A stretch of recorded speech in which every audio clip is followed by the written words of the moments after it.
Hollywood is determined to be hiding how much Tron Ares is dying at the box office. But why? It's already losing $100 million plus. What's all the fuss about Deadline not wanting to say it's losing $250 million? Because it is, almost certainly. We've got the numbers, we've got the data, we'll show it to you. Would you like to know just how bad it is? The stats they don't want you to know about. Up ahead.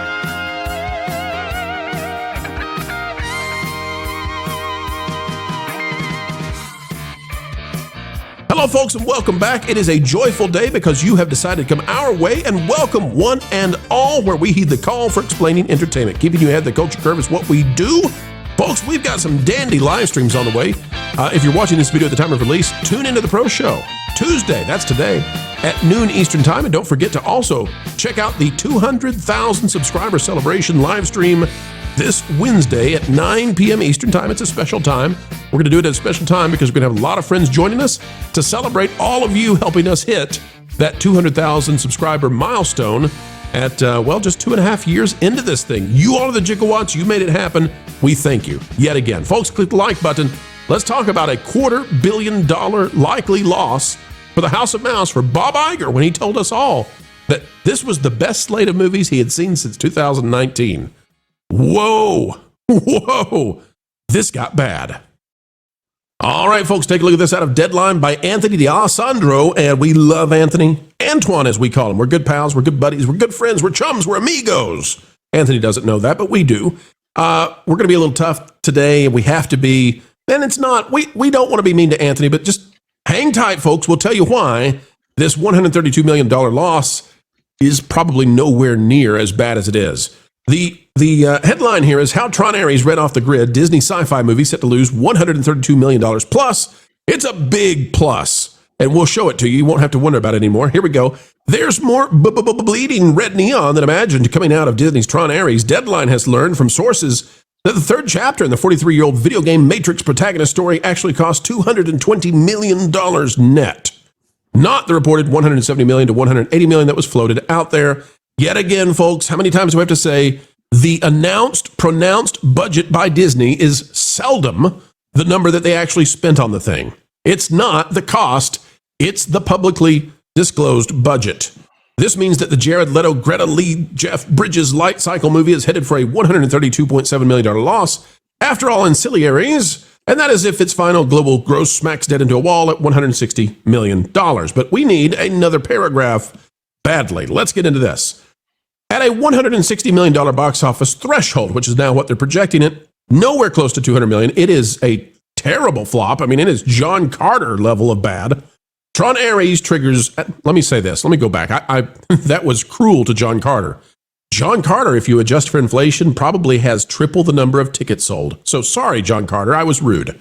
Tron Ares triggers $72.2 million in worldwide theatrical rentals, $37.6 million in global home entertainment. That's talking about DVDs, VHS. No, there's no more VHS. We kid. It's the Blu-rays. It's the digital downloads. Close to $100 million in global home television and stop. Lou, we're going to have fun with this one. Lou, $100 million in global home television is what's allowing this thing to only lose 132. Do you know, Lou, who they're selling this to? Where that $100 million comes from? Who? Oh, well, let's just say money is going from the left hand to the right hand. Ah, that old game. Yeah, because it turns out that what's going to happen here is Disney is going to sell Tron Ares to Disney. Let me show you how it works, folks. Here we go. This is the rundown on that Park Place, and I'm going to go down to where we get into what's really happening. It says, ladies and gentlemen, take a look at the global home television profit number that is provided and prepare yourself for a revelation. The claim is that Tron will profit $100 million for TV, and that makes its losses only $132 million plus. However, who will be paying that $100 million for Tron to be on TV? Well, first let's figure out where Tron will likely be on TV globally. If you guess Disney Plus and ABC or other global Disney affiliates, congratulations, you just figured out the trickery at play. Goes on to say, here's how this is playing out, folks. This thing's going to Disney Plus and ABC. The vast majority of that $100 million being paid is likely coming from Disney to pay to Disney. You get how this works? It's one subsidiary inside Disney paying another subsidiary inside Disney, and then we claim because of that, This thing's only a $132.7 million loss. But if you now say, wait a minute, that shouldn't count. If Disney buys it at $100 million from Disney, that doesn't count. That doesn't make it evaporate. Folks, this is a $232 million loss, and I don't buy necessarily the marketing and ad spend that they have listed here. They've got it at like $102 million. I think that's hard to believe. So won't Disney quarter Plus of $1 billion. spend their own advertising money too? You would think, yes. Yeah. So in the end, this is a movie that likely will lose $250 million. And Deadline, although I'm not going to say that they're complicit in this, I'm not going to declare that they did it on purpose or porpoise, but I'll just tell you this. They are belly up like a dead porpoise with their statistics. It's no good. It smells. It reeks. And I'm here to tell you, I think that Disney is feeling very badly with a $250 million loser. And this is shocking. Guys, I will go to you on this. I never thought, when we talked about all the movies that were going to flop, I thought, Tron will be this middling thing. It'll make $400 million. It'll go away. We'll never think about it again. Nobody cared. Let me tell you, I didn't realize how many people didn't care. Like, they really didn't care. Lauren, as you take your drink of water, I'll go to you. Lauren, this is a movie that is so badly received. It makes Lone Ranger and John Carter look good. It's a movie that I think has forever now killed Tron. I mean, maybe in another generation they'll bring it back. I don't even think you can put out an animated Disney Plus show about Tron and people care. Well, yeah. I mean, the thing is, for one thing, somebody pointed out in the comments that the title of the movie is an anagram for something that is just really not good. All right, let's not get Scottish out there. I know. But the other thing is that we are talking about a 43-year-old franchise that in between entries has had multiple decades. They didn't continue the story of Tron Legacy. This is a Tron movie without Tron in it. It is continuing the girl boss trope that has been soundly rejected for the last couple of years. This thing didn't have a prayer, and it's really unfortunate. Not to mention the fact that the main focal point of all the marketing and everything was Jared Leto, who himself is not really very well received in the markets these days. Was any of those 20 people standing out in front of Kimmel's Theater demanding he be brought back, saying, and by the way, we want another Tron movie? This was not exactly a series that was being clamored for by the movie-going public, was it? But you know what it is, Lou? It's another male-centric franchise killed by Disney. It didn't have to be. I mean, listen, you can take any franchise and turn it around. You just have to make a great movie. To that end, I think, had they continued the story of Tron Legacy, had Tron actually been in the movie, and had the bulk of the movie been in the grid, which is what you really go to a Tron movie for, this thing may have been able to work. You'd have to have a completely different story. You'd have to have a completely different cast. But I think that could have been revived. They just did everything wrong that they possibly could. Andy, help me suss this out. I'm going to put you in the hot seat for a minute because your mic is red, and so that it goes well with being in the heat. Andy, these experts who they cover the Hollywood trade and industry and everything, that's their job. Do they not realize what we just explained, that Disney is buying this from Disney? I mean, do they not get that? Why do you think they come out and give it this kind of a spin? Well, it's the same thing with regular media, that they put out the story they want to put out. The facts don't matter. I did this before in my old industry, like in the supermarket industry, with they would take these companies and just kind of pass debt on from one subsidiary to the other. It's just like you're just shuffling the decks on the chairs on the Titanic. They can't tell the truth, because if they do, like, we know that the investors, the shareholders, don't pay attention, and they're only looking at bottom line. They're not looking at creativity. And as long as, like, it's why Kathleen Kennedy's still there, is because, like, she can say, which we're getting the truth now, that The Force Awakens lost money and all this, but as long as they can just keep you tricked along and like, oh, look, this authoritative source says that it's doing well, then that's all they care about, is doing well. Sooner or later, it will catch up to them. I can't understand how at this point, like, why no one has caught on. I mean, I think you said it today in your earlier video where they've had flop after flop after flop. They're going to lose $1 billion this year. unless what the Zootopia 2 and Avatar, but mostly Zootopia 2 because James Cameron gets a lot of that Avatar money. People don't know that. Yeah. Now, if this even so, you have to factor in all the money they're losing in marketing, all the toys, all the merchandising that they're not taking in because it's just not popular. And you have to wonder, like, I don't know if kids today play with toys. I know a lot of adults like myself collect things, but I don't know if kids play with toys anymore. They are the little girls still buying the dolls, or are the boys still buying the action figures? But you still have to have something that they want. And I think probably everything that the kids would want to actually play with is probably centered around a video game.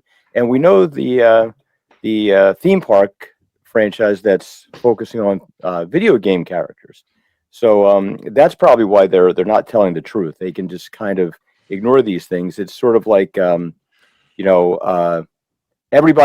the emperor has no clothes, and we've discussed that ad nauseum. But that's pretty much what it is, I think. I mean, Tron was a big merchandise mover back in the day. They used to have all kinds of different product and so forth that they would bring out for Tron, at least when Legacy actually came out. And then later on, we would get not one, but two iterations of the Tron Light Cycle Power Run roller coaster, both in Shanghai and Walt Disney World. I think this was definitely a viable franchise amongst a contingent of the Disney fandom. But to put as many eggs as they did in this basket, and without, the story that could have accompanied this to really make a compelling visit for theater goers and so forth. Lauren, I think you pointed out all the issues with this movie out beautifully. I mean, they just unfortunately they've tanked another franchise, and it's very, very sad because Tron, I think, in the right hands, definitely had, maybe potential. I mean, this was back in the day. Tron Legacy was Joseph Kosinski's first film, which is kind of crazy to believe. The Top Gun Maverick guy would make his debut with Tron, and there were definitely opportunities there. Didn't pursue those, unfortunately. They let this franchise linger the way it did, and now we have this, and it's really, really unfortunate because, man, back in the day, Disney really did believe in Tron. They thought this was going to be their version of Avatar, and now maybe even Avatar doesn't even show up at the box office. And it's so interesting, bro, because back in the day, you mentioned John Carter. I remember the conversations that Bob Iger had with his team regarding John Carter and how it was like a shared failure. We've all got to take this. Now, they're down to throwing people under the bus. Jared Leto's fault. Exactly, and Sean Bailey and everybody else. All right. It makes you wonder. How's this for a what if? We all know that the Tron ride at Disney World was delayed because of COVID, because they thought, well, why put money into it because we can't open it soon and like that. In the process, it wound up costing much more than it would have because of the increase in cost in materials, and it took 6 years. It makes you wonder, A, how much the failure of this movie is going to turn people off from even going on the ride, and B, how much more they would have made on the ride if it had opened when it was supposed to without this movie to poison it. Well, it's finally a case of Disney having a new ride that's not based on any kind of IP that people know. So, they've been away from that. So they've fixed that problem with this. Ron, I want to go to you because, Ron, this is amazing when you put it into perspective.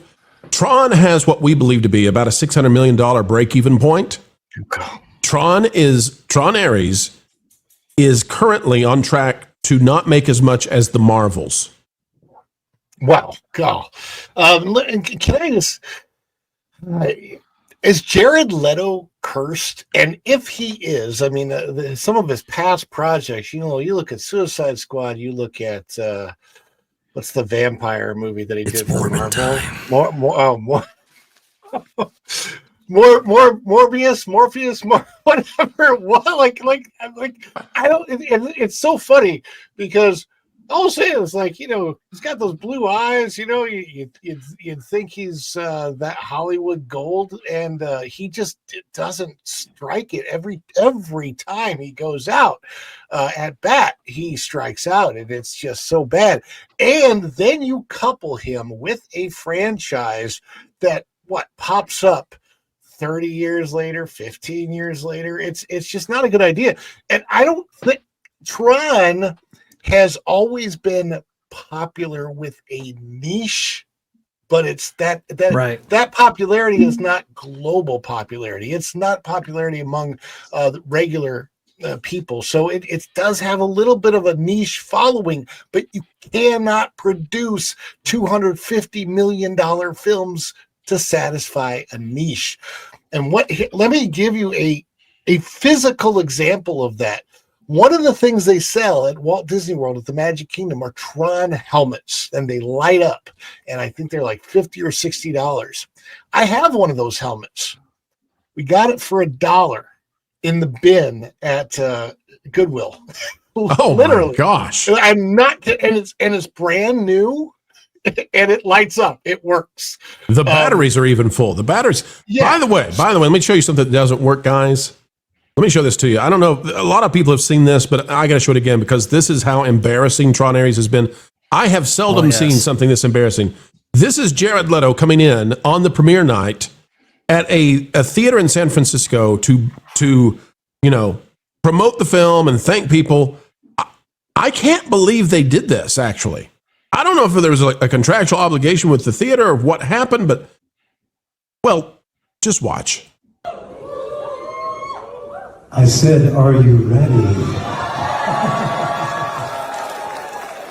How you doing, San Francisco? There's nobody there.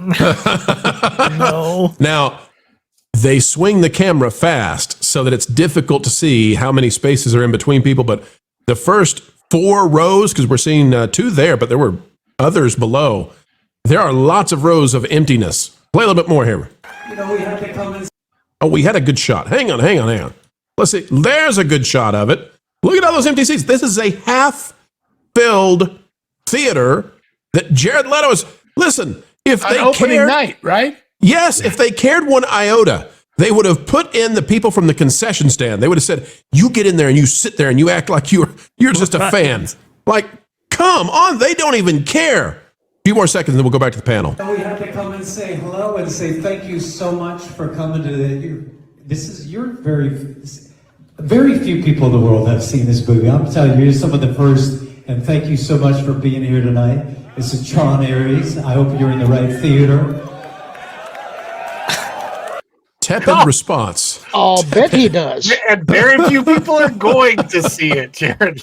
What's he feel wearing sorry for anyway? him. What's that hanging from his cuffs? I don't know. Maybe he was coming out of medical. I don't. But listen, here's the deal. This is embarrassing for him. They put him in an unwinnable situation, Vash. That's awful. Who was in charge of this? I think they did the Anthony Mackie thing. Do you remember when Brave New World came out, or Captain America 4, I guess, when it came out? They had Anthony Mackie going out there.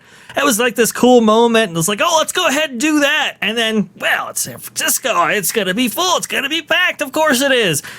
And nobody's there. And so it just backfires. They didn't even warn him before he came out that it was half empty, because then he could have said something like, the trendsetters are here tonight. Tomorrow, this will all be right. full. But you people are ahead of your time. He could have fixed it, a little bit, but he didn't have any idea. He thought he was walking out to a huge welcoming crowd. He walked out and went, oh no. Remember the time when not only did they not do this, but they couldn't do it because movies were so popular? Can you imagine if Chris Evans would have come out before Endgame? Oh. Whoa! He would have gotten mauled because there were so many people, and there were people waiting outside the theater to see that movie. There were lines. That doesn't happen anymore. And the thing about a franchise like Tron is, if it were well written, it could have been that. They could have followed Legacy up with a better sequel 3 or 4 years later, especially at that point in time when they were getting the CGI, the de-aging CGI better, because that was one of the criticisms of the movie, but the story was better than this one. But it's like, I love the idea of Tron as a franchise, but the execution has been a nightmare. To be fair, that's always been the case, though. Tron has always been a niche property that has a lot of style, and it has things that bring the audience in. Like for Legacy, it was Daft Punk. Imagine if they were able to get Daft Punk to come out of retirement to do the soundtrack for this. That would have been a major boost for it. But I think a big part of the issue that Disney has is that they don't trust that the audience is familiar with their IPs because of the age of it. So they keep trying to do a soft reboot. They want it to be sort of associated with the previous continuity, but they don't trust that the audience knows what it's all about. So they just go, we'll kind of pretend like this is the first one and hope that you're really into it. And it just doesn't work. The other thing that empty theater shows, the stink was out before the movie opened. Yes. The lack of anticipation, what do you want to go see tonight? Anything but that, I hear it stinks, was out there before it even opened somehow. I think that's all down to Jared Leto, though. I think that casting him as the lead was a huge mistake for this movie. Yeah, and having a really bad story didn't help either, I'll tell you that. The lady from The Acolyte was in it, though, Lauren. You missed out if you didn't see it. By the way... Yes. That's actually why I didn't go see it. I was excited about this movie. I was gearing up to go see it opening night, and then Marvin told me that there was a bait and switch as to who the actual main character was going to be, and said, by the way, Mama Anasea is in there. And I said, what? You know, there's one thing that Disney can say about this, though, to save face. At least it's not one battle after another. At least it's not Leonardo DiCaprio. So, Go Disney, go. Why can't I go around topless anymore? Because it's not appropriate. Kevin Apollo isn't appropriate? Kevin Apollo's like a Greek god. And besides, he does kind of wear shirts. Sometimes. I mean, that kind of explains it. I mean, technically, Apollo is a Roman god borrowed from the Greeks, which makes sense, because he's powerful and has great takes. Look, if you love Athena that much, you can marry him. Nope, but I do plan to check out Lauren and Apollo on Tuesdays and Fridays at 11 p.m. Eastern. Wait, Lauren's there? This is another opportunity to see if we can get him to watch the Highlander movies.